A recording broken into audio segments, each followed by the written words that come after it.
뉴스 속 화제 인물을 직접 만나봅니다. 픽 인터뷰.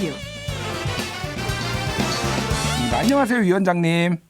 안녕하세요. 예, 앞에 공교롭게도 이제 나경원 전 의원님과 이제 인터뷰를 했는데 방금 여러 가지 말씀해 주셨는데 제가 들은 바로는 나는 동작을 계속 지켰는데 우리 전현희 전 권익위원장, 전현희 전 의원은 이제 강남을 해서 옮긴 거 아니냐 이런 말씀도 좀 하신 것 같아요.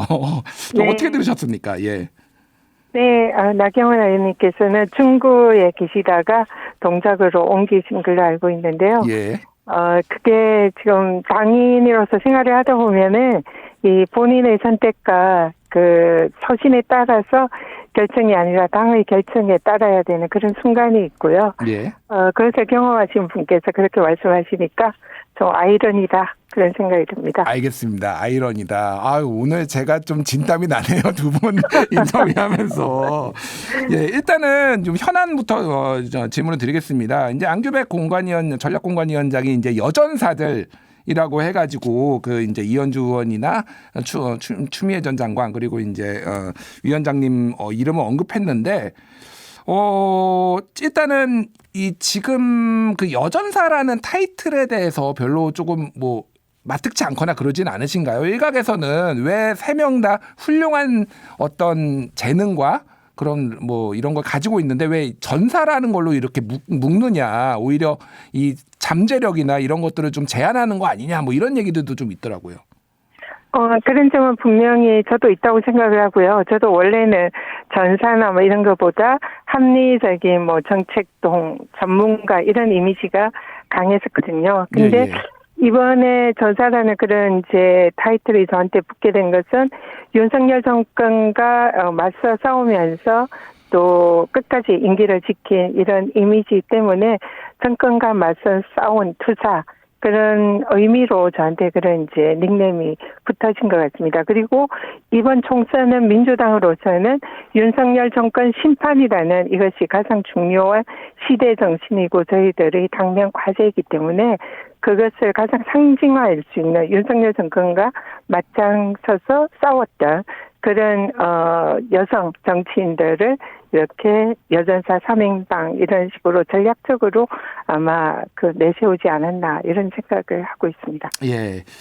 지금 아까 전에 나경원 전 의원도 얘기를 했는데 지금 만약에 이제 아직 확정된 건 아니지만 동작을 해 나갈 경우에는 나경원 전 의원과 매치업이 되고 나경원 의원은 이제 오랫동안 거기 지역 현안에 대해서 잘 아는 분이라고 스스로도 자평을 하셨는데 이제 그 동작을 해서 전현희 위원장님을 보기에는 조금 이제 외지인이 와서 이렇게 하는 거 아니냐, 이게 좀 일종의 핸디캡이 될 수도 있거든요. 그거에 대해서 좀 어떻게 평가하십니까? 전략이 있으신가요?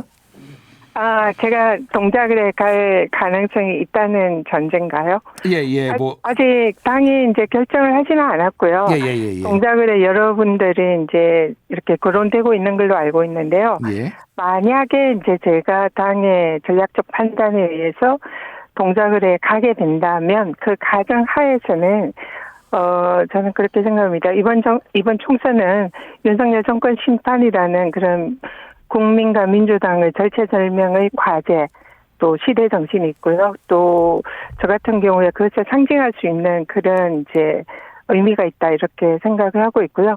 그리고 또 저는 그 민주당으로서는 가장 험지 중의 험지라고 하는 강남을에서 그때 당선된 그런 또 이력이 있잖아요. 그래서 그때처럼 절박한 심정으로 한 명 한 명 최선을 다하고 저의 진정성을 보여준다면은 선택을 받을 수 있지 않을까 하는 그런 자신이 있습니다. 예, 진짜 험지였던 강남에서도 됐는데 절박한 심정으로 도전하겠다 이렇게 말씀하셨습니다.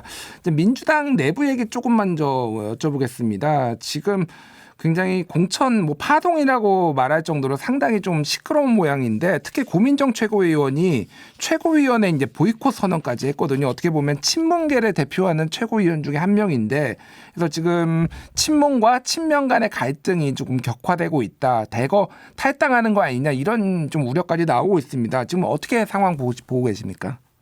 저는 친문과 친명의 갈등이다 이렇게 보지는 않고요. 그것을 외부가 아니라 내부에 책임 있는 인사들이 그것을 부추기고 거기에 대해서 보완해동하고 그걸 또 만들어내는 이런 현상에 대해서 오히려 그게 좀 더 문제가 있다 이런 생각을 하고 있습니다. 실제로 이번 공천에서 사실상 친명이라고 할 수 있는 또 찐명이라고 할 수 있는 많은 인사들이 이 예선에도 진입하지 못하고 탈락하거나 이런 탈락한 분들이 굉장히 많으시거든요. 예. 그리고 친문 인사들도 물론 탈락하신 분들도 있지만 단수 공천이라든지 이런 식으로 무사히 입성하신 분들도 많으세요. 근데 그 기준이 친명이냐 친문이냐 그런 것 같지는 않고요.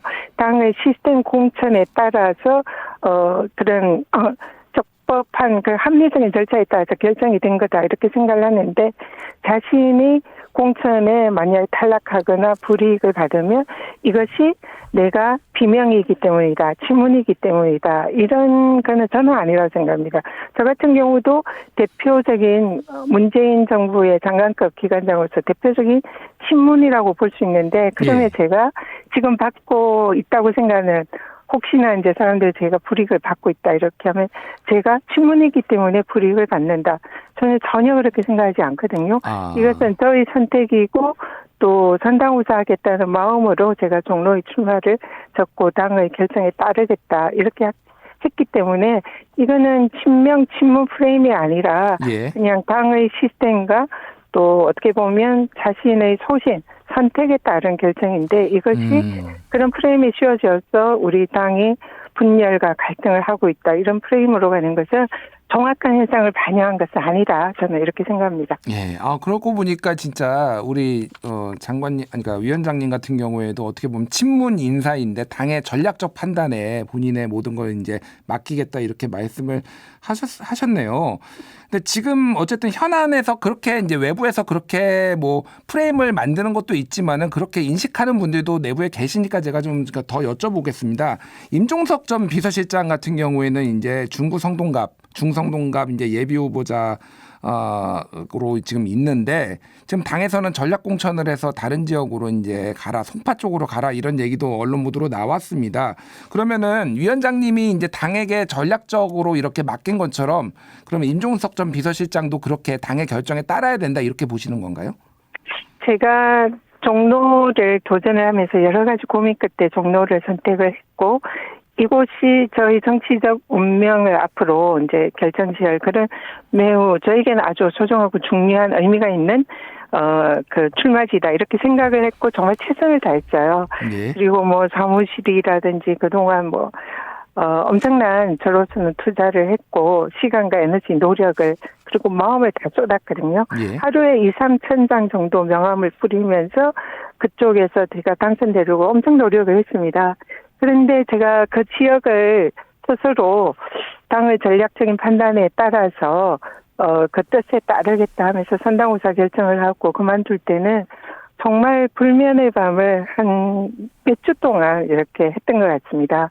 그래서 그럼에도 불구하고 그런 선택을 한 것은 이번 총선 승리라는 절체절명의 과제, 대한민국의 운명을 이번 총선에서 결정지을 수 있고 민주당의 승리가 꼭 필요하고 선거시판이 필요하다. 거기에 제가 조금이라도 기여해야겠다. 왜냐하면 저는 당에서 혜택을 많이 받은 사람이잖아요.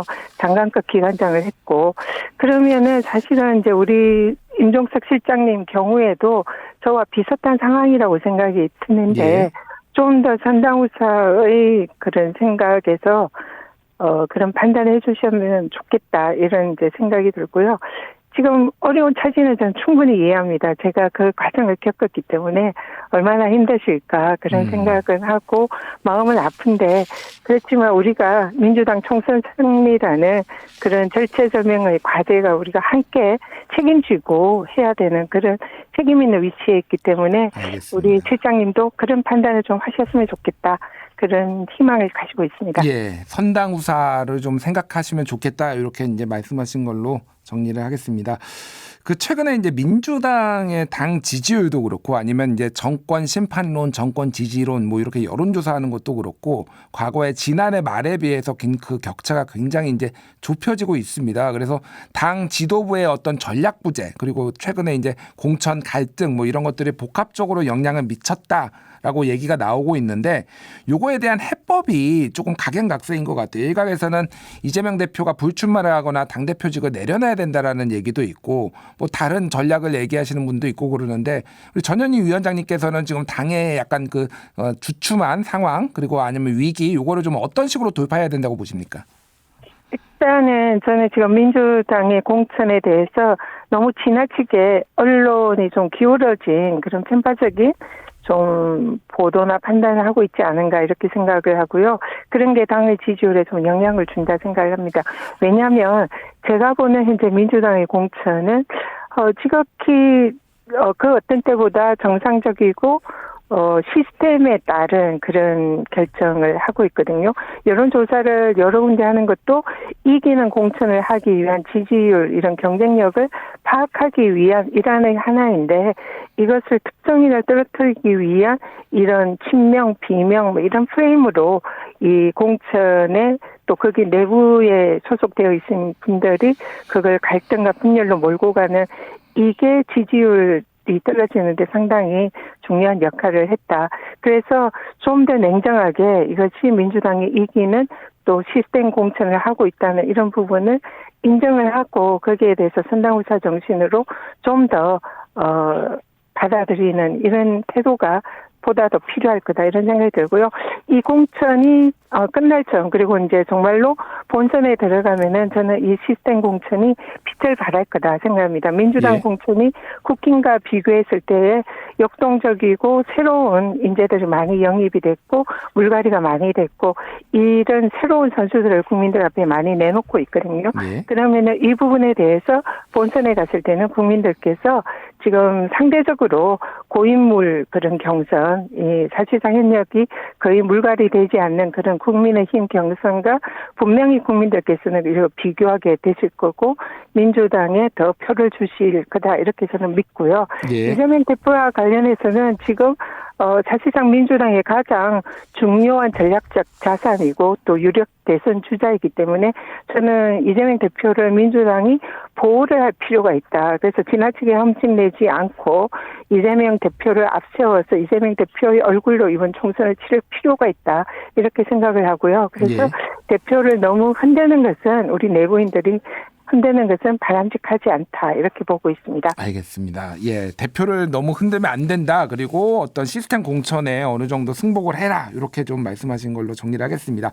자, 마지막으로 아직 이제 공천 지역이 정해지지 않았지만은 수도권 이제 전략 공천을 이제 받으실 걸로 예상이 되고 있는데 상대방 후보한테 좀 어떤 한마디 말씀해 주시고 어떤 각오로 좀 임해 주실지 좀 설명해 주시기 바랍니다.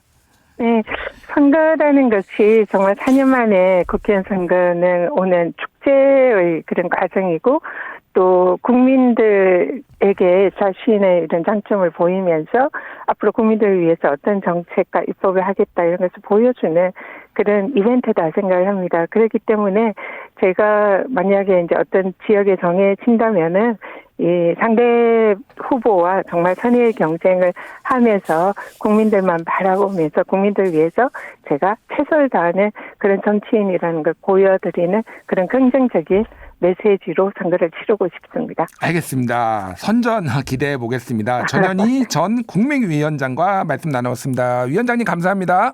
네, 고맙습니다.